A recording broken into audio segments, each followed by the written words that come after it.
Hey y'all, welcome back to Healing Gardens. My name is Kim and I am so glad that you're here. I thank you, those that have hung in with me, waiting for a video to come up. It's been a challenging several months, and I'm not going to go into details, but right now we're just trying to get back in the game. I have lots of great videos lined up for you, and we're going to kick it off with this one: winter sowing versus indoor seating.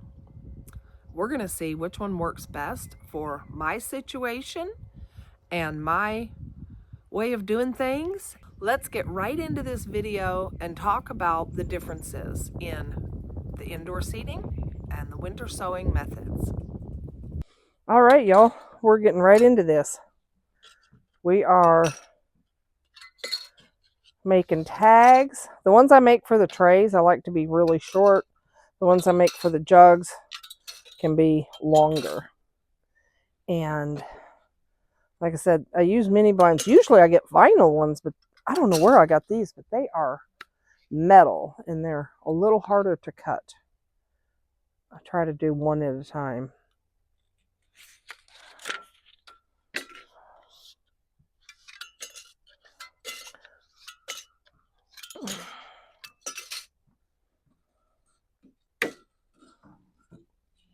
I don't know if you can hear my little neighbor. I didn't beat him out today.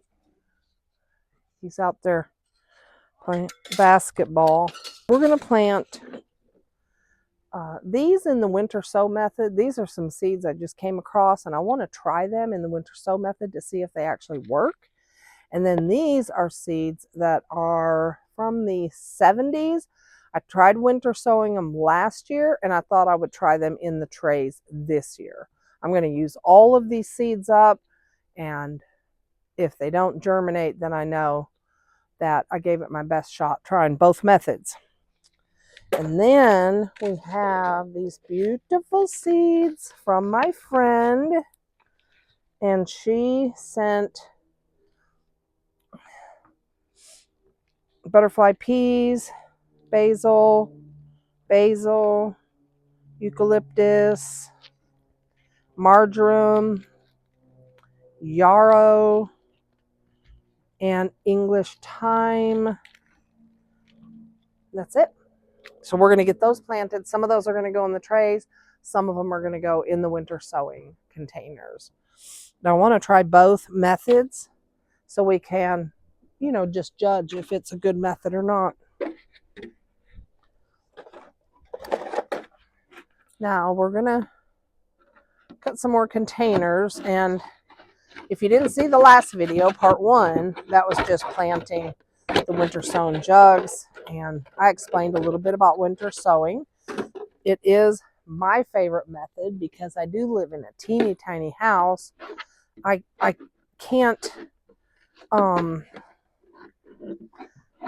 just can't have trays and trays. I tried the first year I was here, and oh my goodness, I put up a shelf between the kitchen and the bathroom. That was before I had built my wall in there. And I had trays and trays and trays of seeds. And every day I'd carry 20, 30 flats outside. And I'm telling you, that was not fun. And so I decided I wasn't going to do that anymore. I was either going to buy my starts, and then all of a sudden I remembered about the winter sowing method. Now that was back before I got sick, and my memory was pretty sketchy before I had surgery. So it is no wonder I forgot about winter sowing. But now we're back on track. We're going to be doing this. And even if it doesn't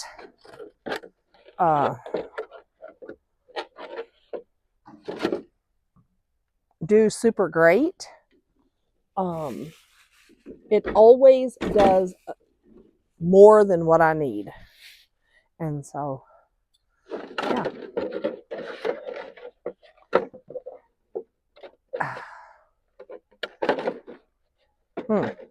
I always do that. Do you know that it is so much easier to poke holes in them before you cut them apart? And I always forget.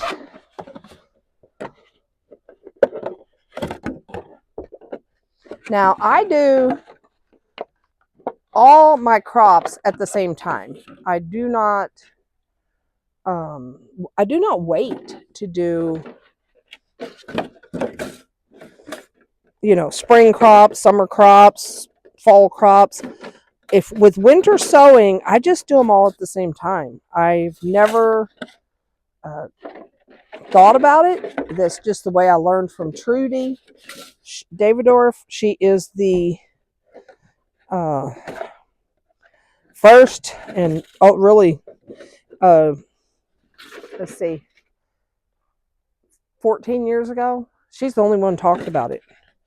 The only one. So I just do what she did. And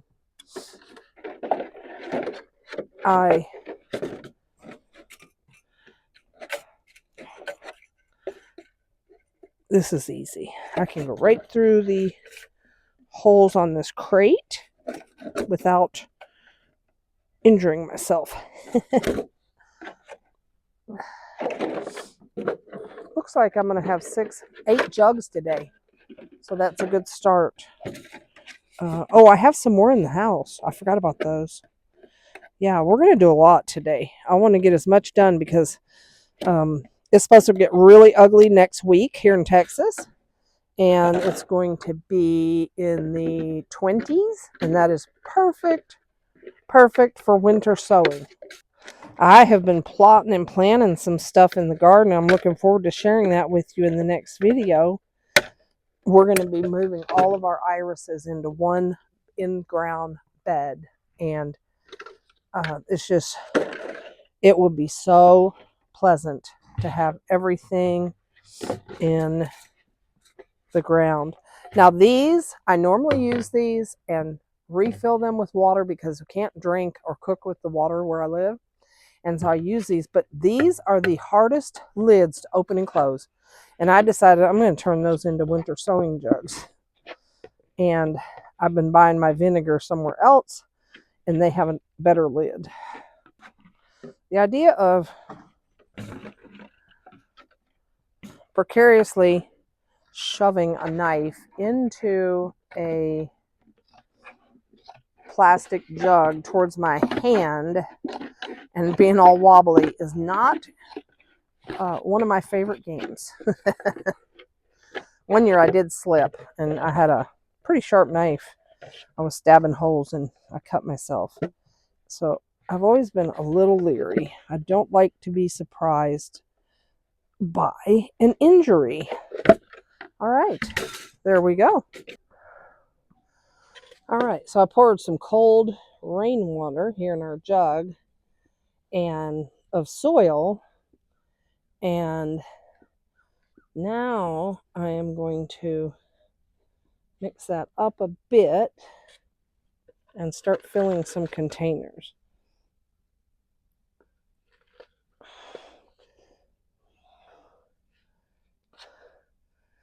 I ordered a new planting system, and I'm very excited to share that with you soon. It should be here next week. And I've wanted one for years, and it is going to be a beast. I mixed up soil, water, and fertilizer in here. So it's all ready to go for our winter sowing and our trays that we're going to be filling up, in a minute and planting. There's so many ways of winter sowing, and a lot of people use a lot of different containers. And I used to only use the milk jugs, and that was it. Well, or water jugs, actually. And then I branched out and just started looking around like other containers. Now, I've never done the Ziploc bags, but I can imagine that would work just fine. if you didn't have anything else, you know. All right, y'all. Well, the rain quit. Sun came out. The wind died down a little bit. Not a lot. Not as much as I wanted it to. So we are going to Wintersow.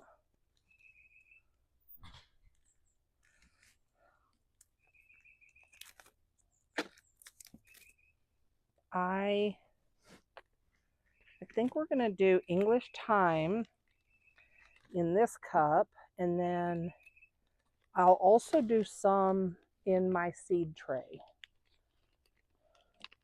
I think I want to give these the best chance that they can have, and there's a lot of little teeny tiny seeds. I don't know if y'all can see those, how small they are.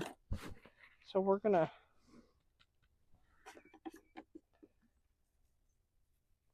gently sprinkle some of those in there. Save the rest for the seed tray.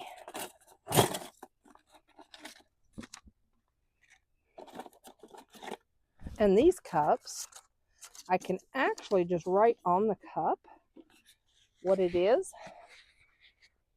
And even if the pencil gets washed or bleached out, it has an indent on the foam.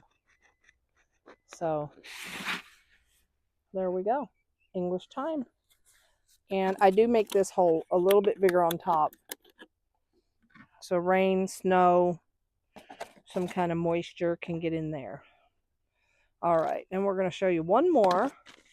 Now this one, I'm going to plant this whole package because these are from, oh gosh, 2016. So we'll see if any of these come up at all. And, oops, I'm going to plant some on the ground too. And we will cover that with a good amount of soil. I think these are about 1/4 inch or more. Now, in the other video I did vermiculite, but I saw somebody, one of my gardening mentors, doing winter sowing, and she didn't use the vermiculite in the winter sowing containers. So we'll see if there's a reason why and what we're going to do about that. So let's make a little tag. And this is butternut squash.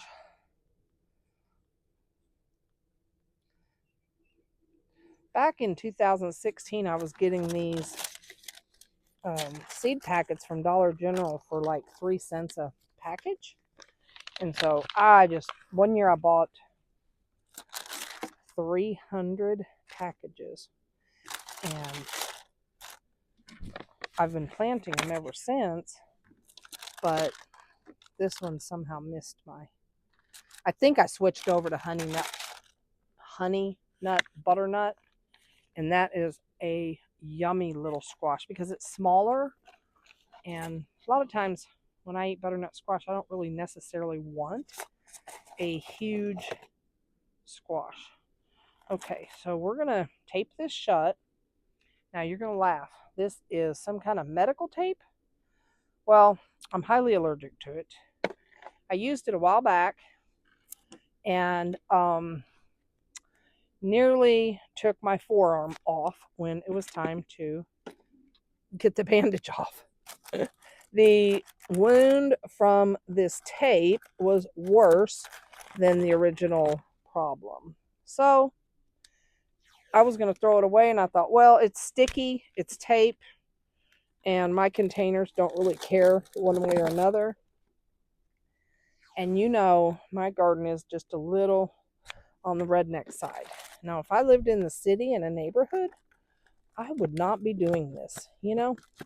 I would have a little more respect for my neighbors. But out here, it is what it is. My niece, my sister-in-law, shoot, they don't care.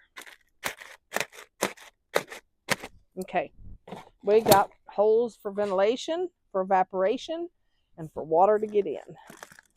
And there's that one. Look at that. All done. And we'll put that in this crate and get it ready to go to the garden. Okay, now I'm going to take a break. We'll be right back. Okay, y'all, I had to take some water and mix in those envelopes to get those seeds out. There were so many stuck in there, and I didn't want to, leave them behind. Oh dear, I need to cover some of these with soil.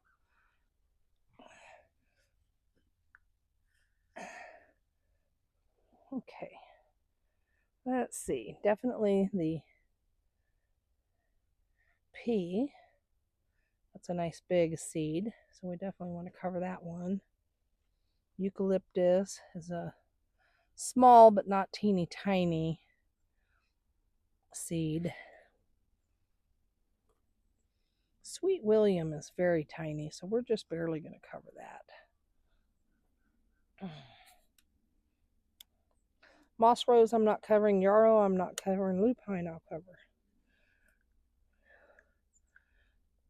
Now I forgot to go get my vermiculite, but that's okay. I do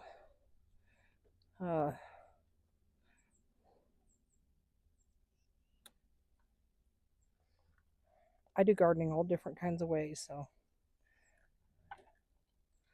the vermiculite is not very handy right now. My shed has gotten to be quite a mess, and I'm going to be doing a clean out decluttering series on my other channel. If you haven't seen that, it's Peaceful Living, and it's very new, so it's very hard to find.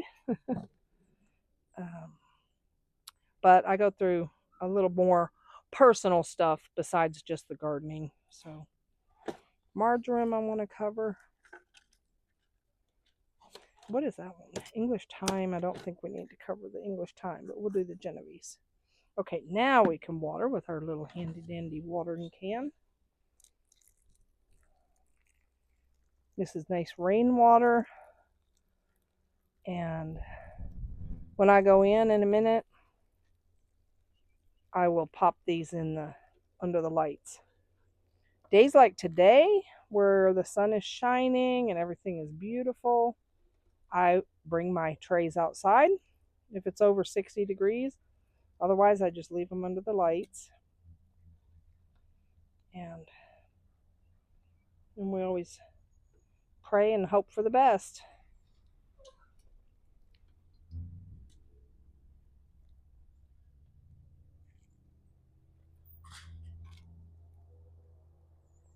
And I don't mind giving them, when they're just seeds, I don't mind giving them a really good drink, because they can drip out the bottom, and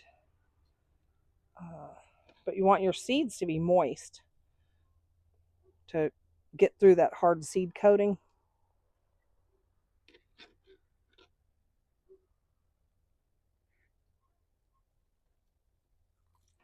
There we go. Beautiful. Love it.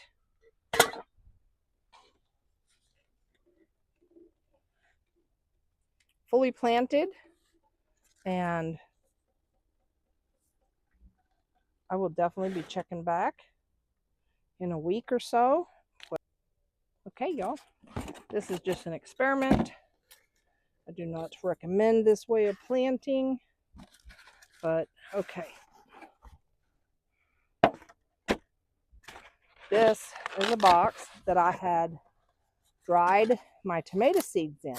I had a lot of tomato seeds, and I dried them in here, and then, as you can see, they got stuck. Not all of them. A lot of them I've saved, and they're indoors in packages, but all these got stuck.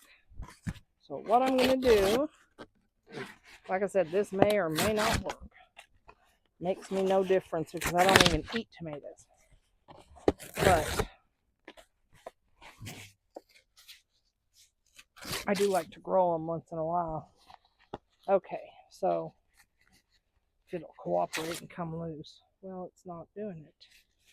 Tearing it into shreds. Okay, so there's that. And then I'm going to put this big one in there. Okay.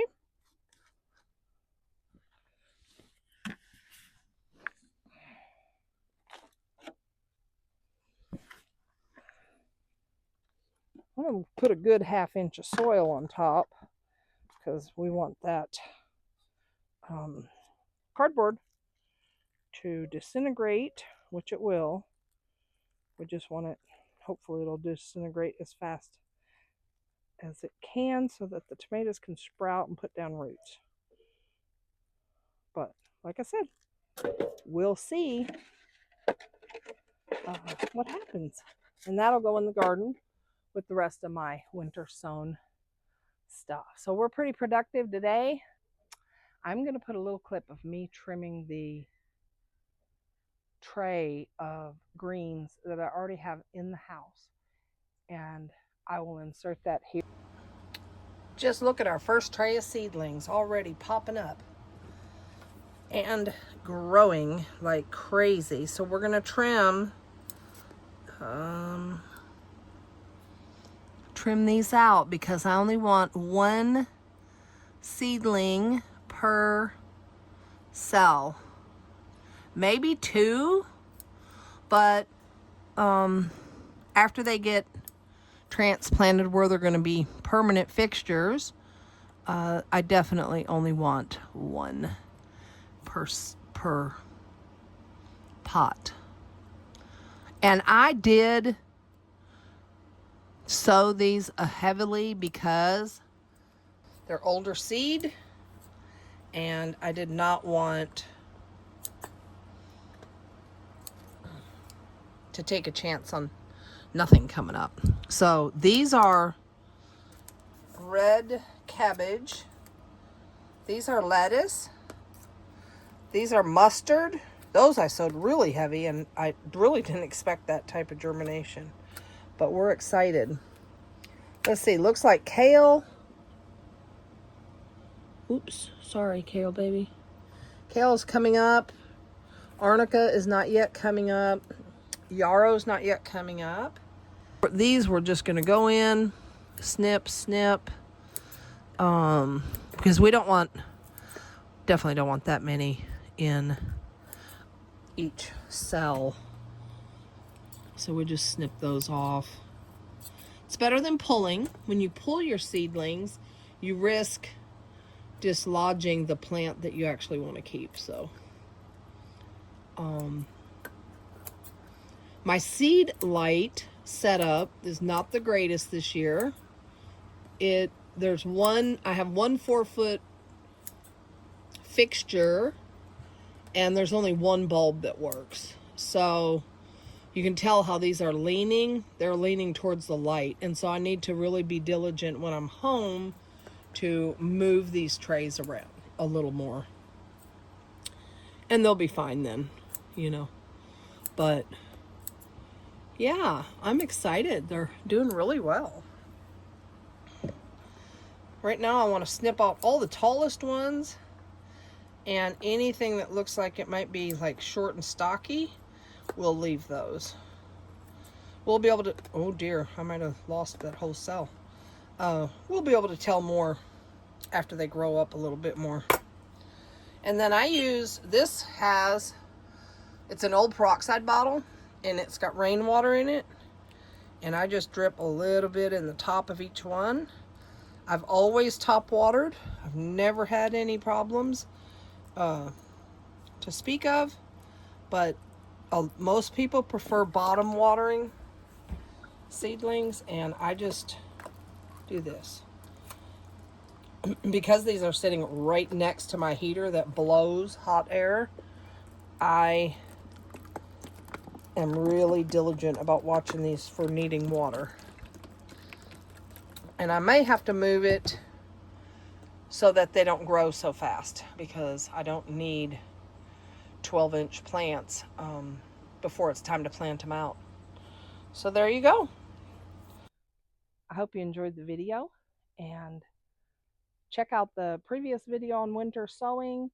We're going to be checking back in periodically with this winter sowing versus indoor sowing.